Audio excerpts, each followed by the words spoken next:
Okay, it's 7 o'clock. Let's get the show on the road. I call this meeting to order. There are 7 members present. Harold's here. So we are going to begin with the Pledge of Allegiance. I pledge allegiance to the flag of the United States of America and to the republic for which it stands, one nation, under God, indivisible, with liberty and justice for all.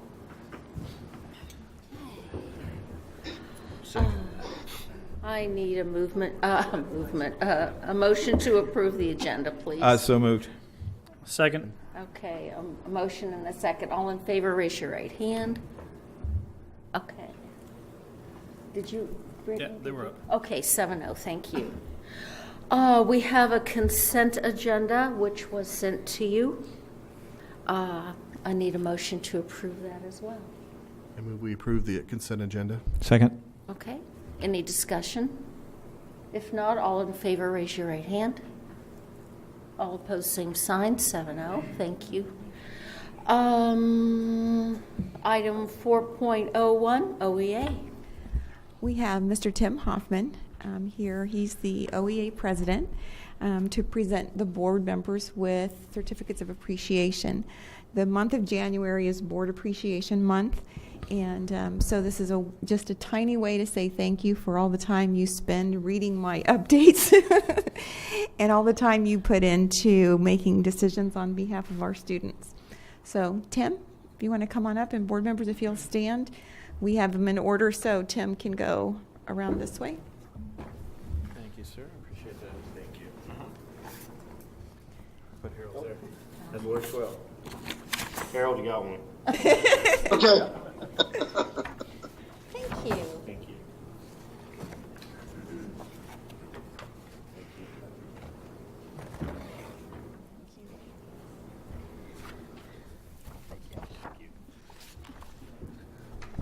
Thanks, Tim. Thank you, Tim. We appreciate Thank you it. very much. If we could calm the raucous applause, please. Thank you for calming. Thank you. All right, we have no comments from the public this evening, so we'll just get right on to reports and presentations. Josh is going to tell us about the bid process and the report. All right. Well, I don't have any numbers for you this evening. This is just kind of a preliminary update on how the bid went for the new elementary.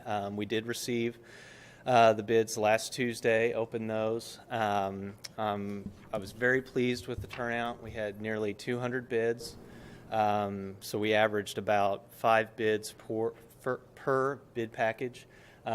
We were shooting for 3 or 4, and so that was very good. And of the significant scopes, those being $100,000 or more, we had nearly 6 on average. So both in terms of participation and the numbers that came in, both very favorable, very encouraging. So I can say with confidence that we'll be below budget, and I think the target is to present a updated bid tab with the GMP estimate for the February 8th meeting. So that's what we're working on. The stuff that we're going through now is reviewing the bids and checking for 2 things primarily. One, we're verifying that they do in fact have the entire scope that they're supposed to have.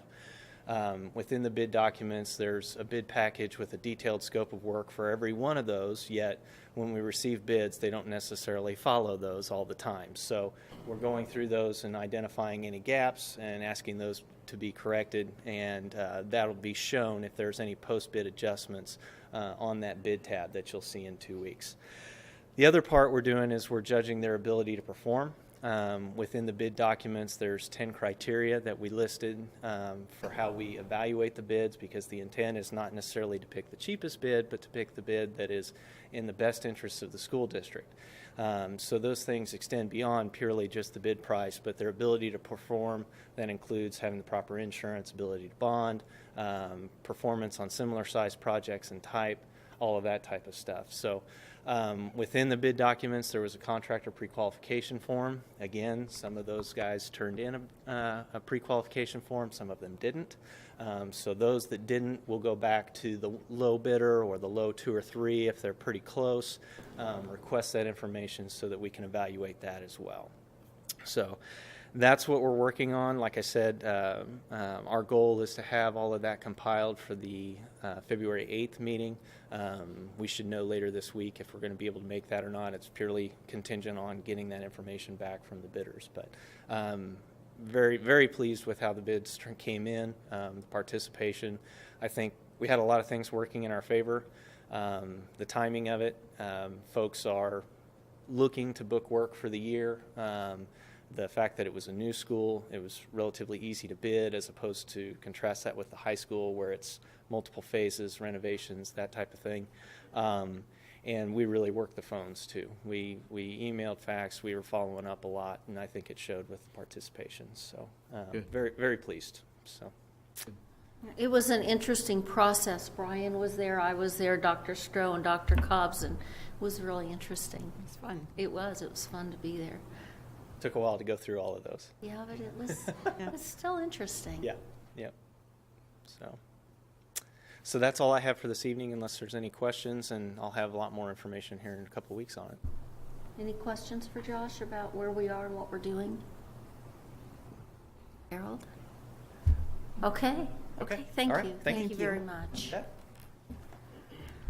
All right. And the second J on the agenda. Project Luna. Yeah, 2 Joshes in a row. Yeah. That's right. Well, thank you for your time. I wanted to real quickly share with you an opportunity that we were asked to participate in and I think would be beneficial to our district. And so I'll go through it if you'll scroll on down, Dean. Real quickly, our ELL program may be a program you don't hear a lot about because it only makes up about 1.5% of our student population. And yet, when you look at our data over the last 10 years, we've tripled our numbers. So we're continuing to see a similar trend to what other districts across the state are seeing, and that is that this is a fairly fast-growing population, and I would expect to see those numbers continue to stay stable or to continue to increase slightly. The other thing we're seeing in the last 2 years is we're seeing more students who this is their first stop in U.S. public education. Multiple students who are coming from Mexico and South America. And so right now, when you look at the number of teachers we have with endorsement, it's an area that we need to both grow the endorsement piece, but we also need to provide our other teachers a wider range of strategies that they can use in the classroom. Project Core, Missy Lafort, who oversaw the program last year, had connected us with them. It's previously a federal grant program through Kansas State University. It runs out at the end of this school year. So they contacted us about a week and a half ago. They're in the process of applying for a $500,000 grant that will shift the focus a little bit. And what they're shifting towards is working with Kansas schools on building capacity around these students and this population. So their invite to us was to become one of their partnering districts. And so I'll try real briefly here to explain a little bit of what that would look like for us. They're working off 3 main priorities. They want to provide good quality professional development around English learners, and everything we've been a part of to this point out of their institute has been well done. They provide monthly ongoing professional development. Right now it's more on either hot topics related to ELL or on specific strategies related to reading or math. So it's been kind of whatever comes up along the way. Missy attended most of last year. I've attended a few times this year. I've sent a few of our teachers on weeks that are months that I couldn't attend this year, and every time they come back with things that we can apply in the classroom. So I would expect that to continue. The other 2 focuses of their grant application, one is really developing that parent-family connection, which is something we've already been trying to do in our schools and is a real challenge right now for our schools because we don't have a lot of bilingual teachers in our district. We don't have a lot of office staff that are comfortable that way, and so continuing to develop that partnership and really pull those families in is going to be an important part of what we're doing. The other piece that they're offering at this point, their grant has a pre-K focus to it, and so that'll be another piece that when I get to talk to them a little bit further, we'll see what that looks like. But right now, last year I think we had one student who's currently in one of our elementary programs who enrolled late in the year. We have two that I just received home language surveys on this week that will need to be assessed. So I think we're going to see that same need in our early childhood programs that we're seeing kindergarten through high school.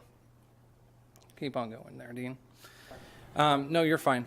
I wanted to talk more about the activities. This gives you kind of an idea of what they're looking at from an emphasis. They're going to look obviously at language development and strategies around that. They're going to look at student engagement and how does it apply to students that English isn't their first language. They're going to look at how to bring background knowledge and connect to home into that, and then some of the other pieces that go along with capacity building. They want to really focus on administrators as well and making sure our building administrators have the capacity to work with those families, work with the guidelines and expectations that are there. Here's some of the things that are really interesting. One, last year, Dr. Krause and I had set up through Greenbush to have them provide some test prep training, because right now you can get the endorsement in two ways. One, you can just go take the assessment, and I would say the majority of our elementary teachers, especially with their reading background, could take the endorsement test and pass it if they would. The question that always comes up is, if I take it, do I still have enough knowledge of the strategies when you put those students in my room to work with them and really build on their skills? The other way you can take it is to actually go through a set of courses to build that knowledge, and then you still have to take the test when you're done. What they're offering as part of this grant is that they would provide the classwork with the strategies for those teachers who are interested in an endorsement. I ask about kind of a cap or approximate number. Right now they're saying they would be able to train 15 to 20 teachers at a time. The other thing they're offering is for those teachers who already have their endorsement and would want a refresher, or just took the test and would want a little bit more around strategies. They're willing to do some training around that. And then we got into kind of a wide range of, they're willing to help us in developing training for our aides, our office staff, administrators, kind of whatever is identified as our greatest need from a district standpoint, they're willing to offer. So here's the best part. Keep on going. Our benefits to us, obviously, this provides us a lot of flexibility in how we're providing those services. It should provide better instruction for those students. And the other nice thing is everything you're going to do with our classroom teachers around language development is going to apply to English language learners, but it's also going to apply to all of our students who are coming from homes that just don't have the same opportunities and vocabulary. So those students who are coming from poverty that typically have lower vocabulary, lower opportunities to develop that vocabulary, those classroom teachers that get these strategies, they'll apply for those students as well. It gives us the potential to do some things, just developing capacity in places we don't have it right now, and overall just provides us a much better program to be able to offer our students of USD290. When I ask about commitment, because that when they start talking to us, I start thinking cost. With this being a grant program, there's no cost to our district. Basically, what they're asking for us to do is help in identifying teachers who are interested and would benefit from the professional development they're offering, and to house a lot of that here in Ottawa. Any of the endorsement classes, things like that, they're willing to send staff here to provide it, so they could provide the instruction piece. They could also go in and model in classrooms. They did talk about potentially some summer institutes and things like that they would offer on a broader scale, offering those to our staff if they want to participate, and most of those would be held out of their offices in Topeka. The only cost that they mentioned at all is a potential cost if they were to offer some of these trainings during the day for a sub-cost. But at this point, they're working some of those numbers to be able to add those into their grant application as well. So if their grant was to be accepted and we were to partner with them, really our cost at this point would be making our teachers available to be able to attend the professional development. So where we're at this point, they sent me kind of their expectations as far as what they would need from us from a commitment letter standpoint. I sent a rough draft of that to Dr. Stroh today. There's no commitment of cost. There's no commitment of basically what we're saying to them is we believe this would be beneficial to our students and our staff. I asked their representative this week if a year from now or 2 years from now we decide this isn't something we're interested in, it's not meeting our needs, is that a possibility? We're not tied into anything. They would prefer, as part of any grant application, that districts that are partnering with them would stay through the full 5 years, but we're not tied to anything. Basically, we're saying at this point, this would be something that would be beneficial to our teachers and our students.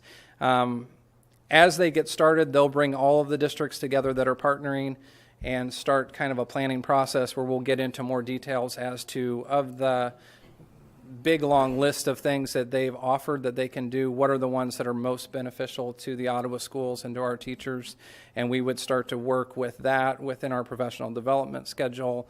Where does all that fit and what's it really look like for us? And then our other role would be working with teachers at all levels to kind of recruit, identify who those people are. I know at the elementary level, we have a pretty good idea as to who some of those might be. I know last year when we offered the test prep stuff, we had quite a few from the middle school and high school as well. So I think if we're able to offer these opportunities, I think there are staff in our district that would willingly participate and be able to then take that back to their programs. So I think it would be something that would be really beneficial and something that, as far as our ELL program is concerned, is something that we should move forward with, and more than anything wanted to make you all aware of the opportunity and see what questions you might have to make sure I'm not missing anything. I think it sounds great. Do you have any idea how many teachers we have that are fluent in a second language in our district? Very few. Yeah. And, you know, we have a couple students at Lincoln right now who are still considered, you know, non-English speaking in their first or second year in the U.S. We've picked up a couple, even this last week we picked up a new student. And so we're seeing a greater need. But really translating services, things like that are real difficult for us to obtain right now. We're using a lot of technology around those students. I think our bigger challenge is, Dr. Cobbs and I were talking before we started, is going to be more at the secondary level, and not because teachers don't have the skill, but you get into higher level classes and how do you meet those needs? Right. At elementary, so much of what we do is language-based, or could be real language-rich instruction, that meeting their needs is much easier than it is. And anytime, you know, with this being such a small population in our district, you could go multiple years without having a student in your classroom. And so Right. having access to be able to provide more to our teachers as that comes up, I think would be beneficial. Do we have any Laotian, Vietnamese, Sudanese? We have a few Chinese-speaking students, and then we have most of our students are Spanish is their primary language. Okay.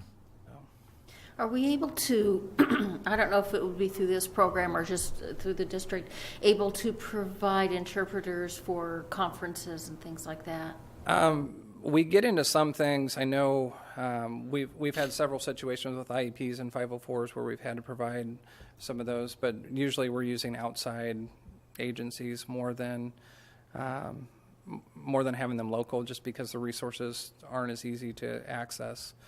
We've had some good luck with some volunteers, but you get into, depending on what you're doing, having them translate, you get into some privacy things, and so they're helpful coming in at times, working with students just in more of a volunteer, youth friends type role, but really doing any translating for parent conferences and things like that.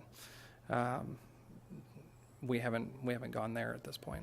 We have a translator service that has hundreds of languages, And you get a triangle type phone and you do it on speaker and it's We've used a lot of Google Translate and some things like that that. much, I mean, yeah. we have a new elementary ELL aide that started for us in September and has done a fantastic job.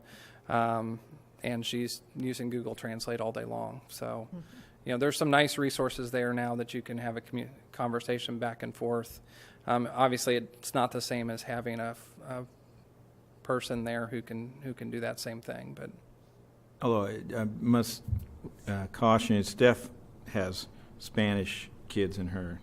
She'll run into it at Olathe South, and she'll have a translator with her. And she was relating to me recently a conversation where she was asking the young lady, "Are the actions of your father making you uncomfortable?" So the interpreter asked that question. The girl went on for like 5 minutes, was crying. And then the interpreter turned back to her and said, "No," she says, "it's not bothering her." I'm like, oh, wait a second. I think I missed something there. Is there a lot of bookkeeping that we got to do With this, since it's a grant?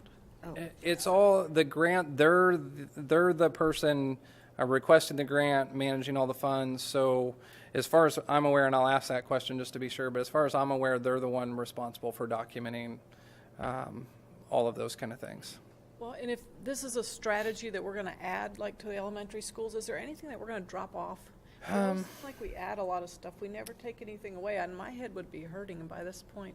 Yeah, I I've think been on part like of 12 years, this, and it hurts. if you think about it, as far as we're still teaching the same things we would always teach, this is more about how do we get it to a specific group of students. And so, it's not really adding something. Part of it right now is we are seeing at elementary that population expand a little bit.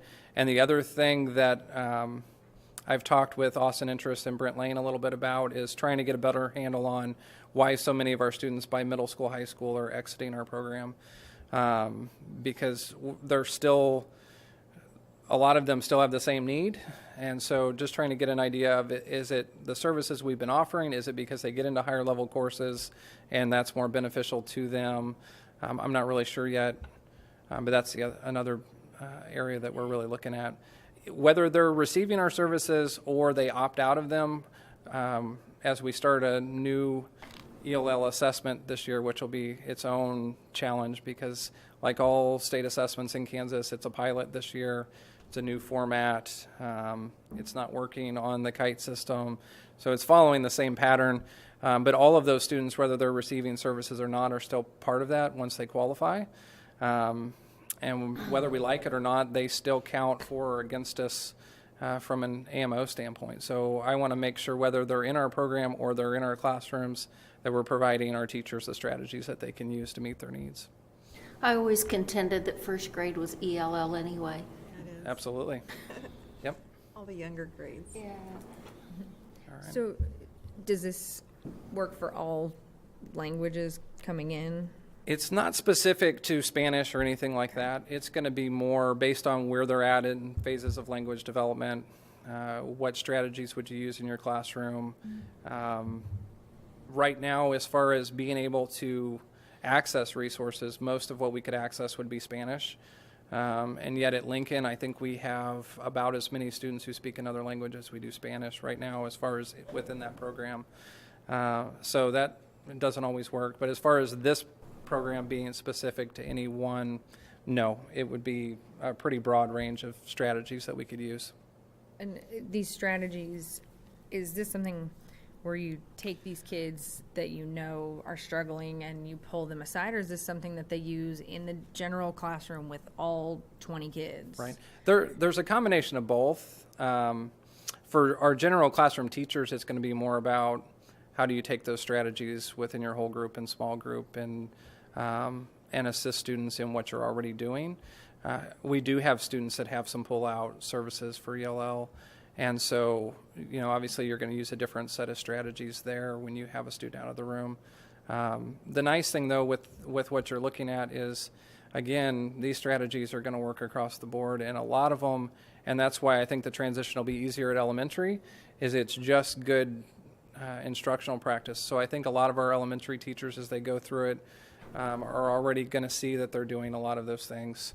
My guess is at the secondary level, especially in your English department, some of them are going to see the same thing, that these are things they're familiar with. So it's not necessarily adding to their workload during the day. It's just an additional tool for all of their These students are already in their room, so it's more a matter of how do we better meet their needs when they're there.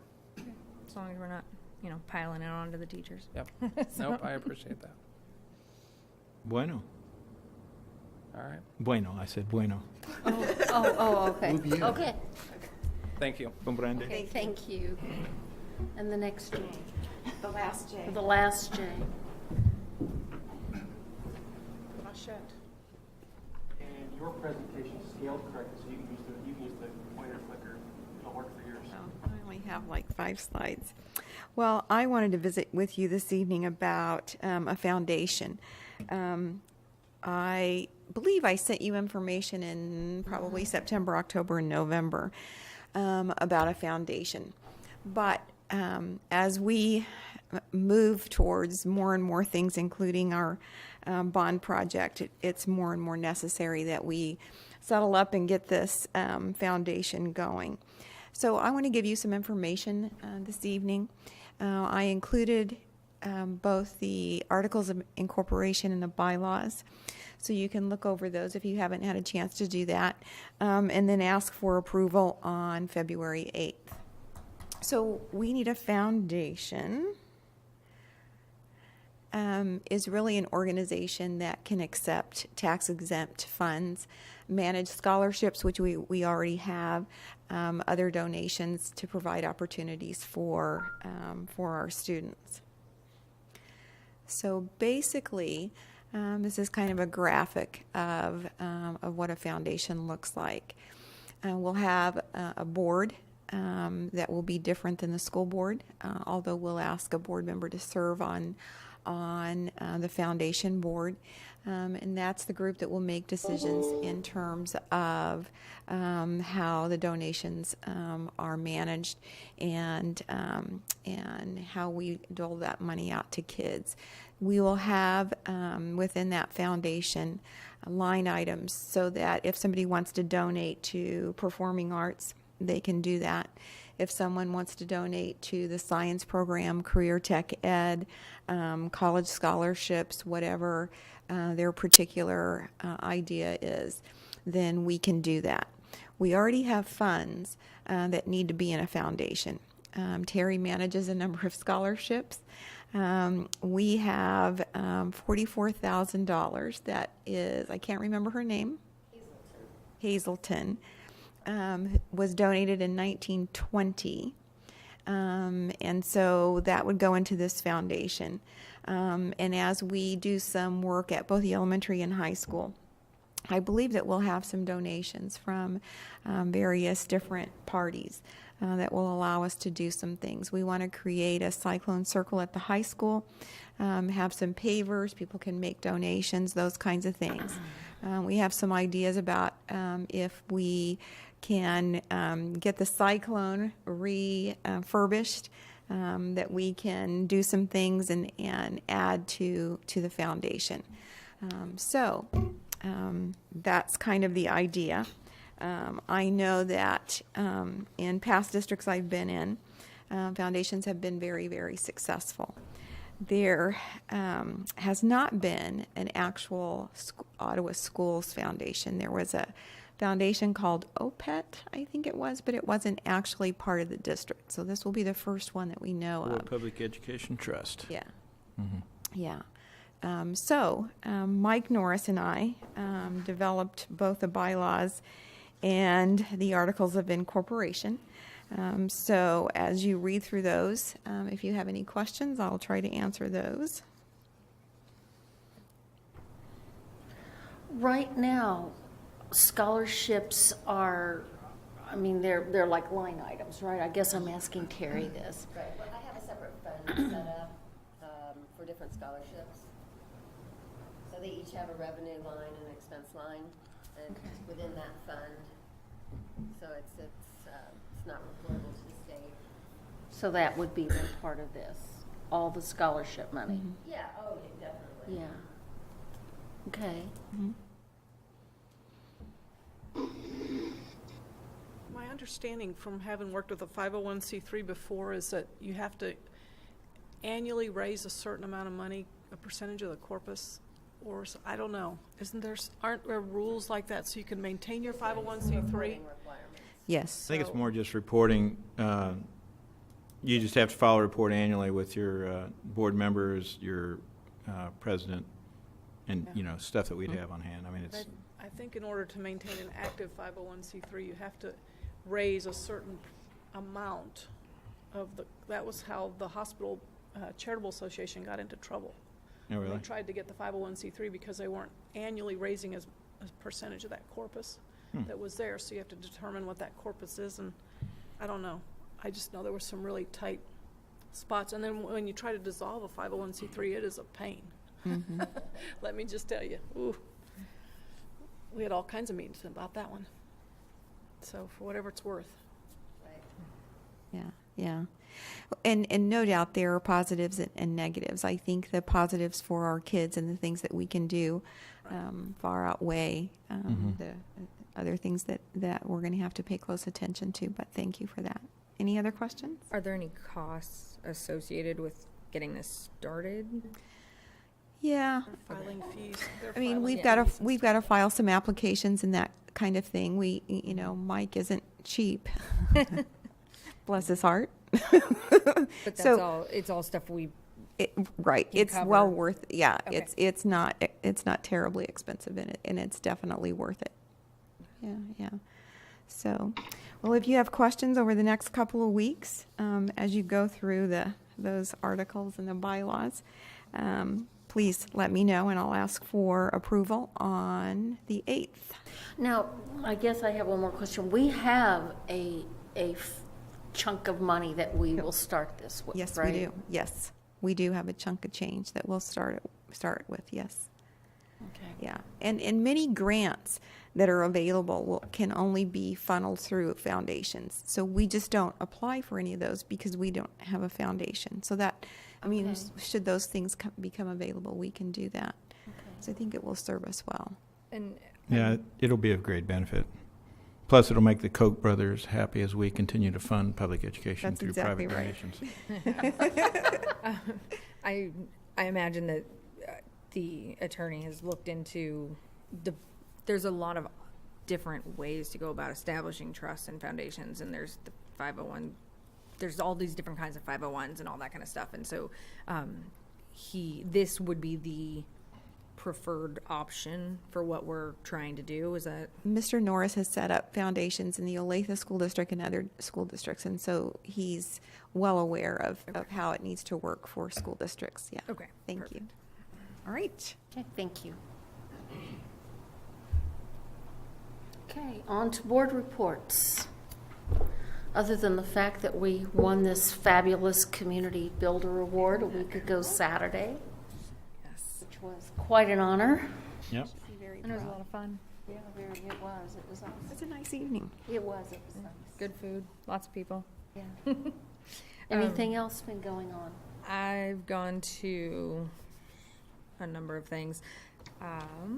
ORC, nothing major happened in there. They're just finishing up last year's stuff and getting ready for the new year. The site council at Eugene Field was actually, I thought it was a good turnout. We worked on the walking school bus some more, and yeah, I think we made good progress. So, in my opinion, we had a lot of input, and we had different people from the community that came. So it was a good, productive meeting. And then the Community Advisory Committee, that existed. In fact, I believe many of you who've been on the board a little while probably were the ones who actually voted to get that started, is my understanding, and it kind of dissolved, and now we're trying to revitalize it, and I think that's going to be huge for the kids in the community. So I'm excited to be part of that. But we had our first meeting, and we'll see what comes of it. So that'll be fun. Anybody else?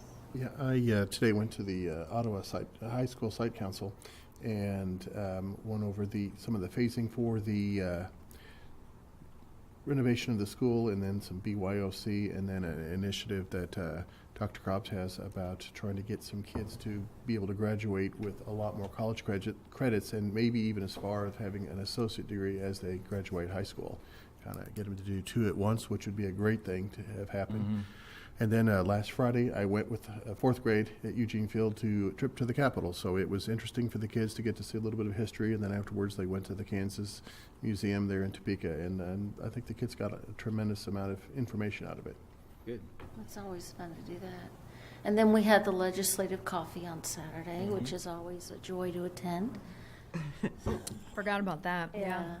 That was Makes quite me fun. hypertensive. Yeah. I can't go anymore. That was my first one. Were all 3 Makes me legislators there? hypertensive. All 3 of them were there, yes, indeed. It was, yeah, when my husband and I spent the rest of the day talking about that. yeah. The kids learned a lot, though. We took them, and they had questions. I thought that was good for them, so. Let us all pray for the state of Kansas. It's were they very dressed important to appropriately? vote. Were they dressed appropriately? Oh, I'm sorry. I Yeah. had to ask. I almost asked them that, yeah. Oh, yes, they Yes. were. We noted that. Yes, Thanks. yeah. Okay, we are now on to more important things, such as the second reading of the policy. Yes. That's probably one of the most controversial issues we've faced all Yes. year. It's the biggie of the night. Very I would like it simple and verbatim. straightforward, and I just, I'd like it verbatim. any questions from Top to anyone bottom. about it? Did you have a question, Brian? No, I just wanted you to read the whole thing. You want me Yeah, to I'm read it to kidding. you? The one thing that I noticed as I reviewed it again that was missing was the phone number for the Kansas Human Rights Commission. So if you would be so kind as to let me add 785-296-3206 as the phone number for the Kansas Human Rights Commission to what's there, I think it would be in tip-top shape and ready to go. All right. I would move that we approve the policy, or the change to policy as presented with the added phone number. Second. Any further discussion?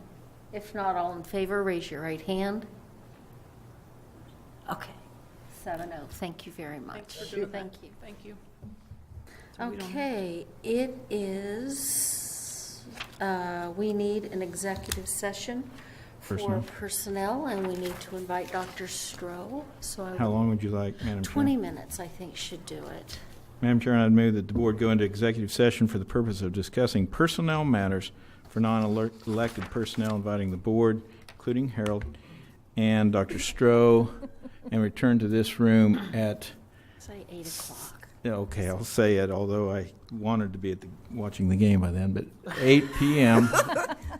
Thank you, Bill. Yeah, and that's the end of the motion. Second? Second. Okay, all in favor, raise your right hand. Opposed, same sign. Okay. Turned open session. Thank you. Second. Okay, all in favor, raise your right hand.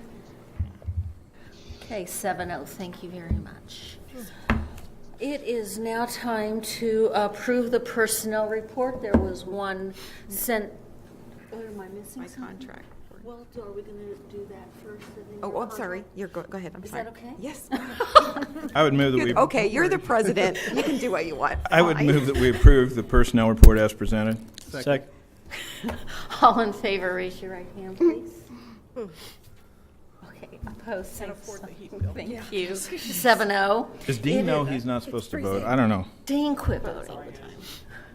Okay, it is now time to approve the superintendent's contract, and I would like a motion to approve her contract through Madam June Chairman, I would 30th, move that we- 2018. I'd move that we approve the superintendent's contract through June 30th, 2018. Second. All right, whatever. And to approve this, I would entertain a roll call vote. So I'm going to start with Brian. Yay. Okay. Yay or nay, right? Yeah. Yes. Pro, con, whatever. Yes. Any statements? No No. statement? Okay. I vote yes. And my only statement is she's done a wonderful job so far, and she's willing to continue to improve, and that is all we can really ask of someone. So, My vote is yes. with appreciation for all you've done and will continue to do, I'm sure. My vote is yes. Okay. My vote is yes. We are very fortunate to have Dr. Stroh, and I'm very happy to approve her contract for another 2 years. Harold? I vote yes. Very enthusiastic. That's good. We got you. I would also vote yes, and I think, I don't know what we're paying you, but it's a bargain.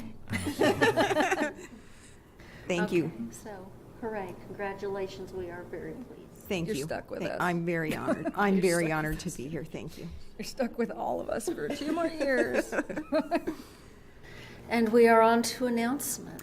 Announcements. Board retreat. Will February 1st, next Monday, work for everybody?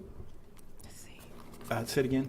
February 1st. Next Monday. And we're doing that 5 to 8. 5 to 8. Yes, that's perfect. That works.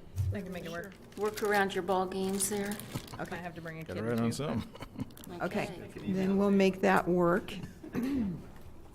And then last Sunday, we had 12 Garfield students win essay contests at the Martin Luther King commemoration ceremony, which was very nice.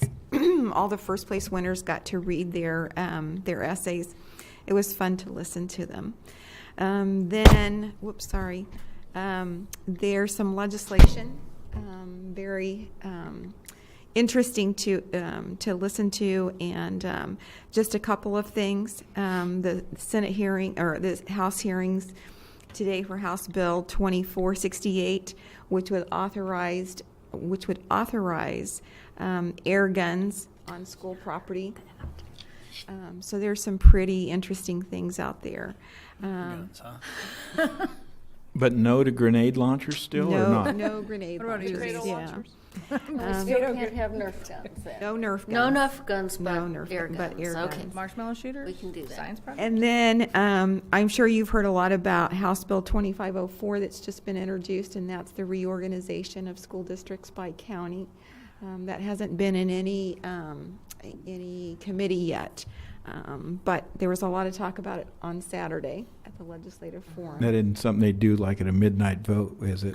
Yeah, I probably. hope not. Suddenly we have 120 No. districts. Actually, I think they want it down to like 99.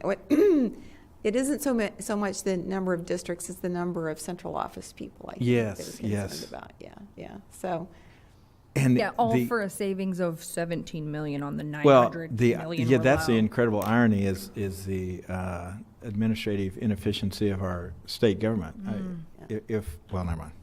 I can go all day. If you want to know my opinion, it's on Facebook. another thing that you'll want to kind of listen to legislatively is the Alvarez and Marcel report. That was an audit report done, I guess over the last year.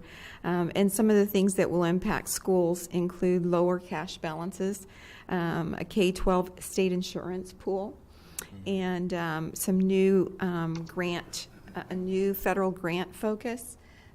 And there's difficulties with all of those. So as time progresses, I will be giving you some information, but I'm sure legislation will be coming up, particularly with those 3 particular items. And then on February 3rd, we will host the Kansas Teacher of the Year visit. So that will be great fun. Oh, we will. Laura Jenin and Kelly Fisher are part of that network as our representatives of Teacher of the Year. And so they'll be here visiting our district, and it'll be great to have them. That's a really good Pretty thing. exciting. It's a very Yeah. good And thing. that's all I have. Anyone else have any announcements? If not, then I would entertain a motion to adjourn. Make So a moved. motion, we adjourn. Second. Okay, motion second, all in favor, raise your right hand. Opposed, same sign, 7-0. Thank you all very much.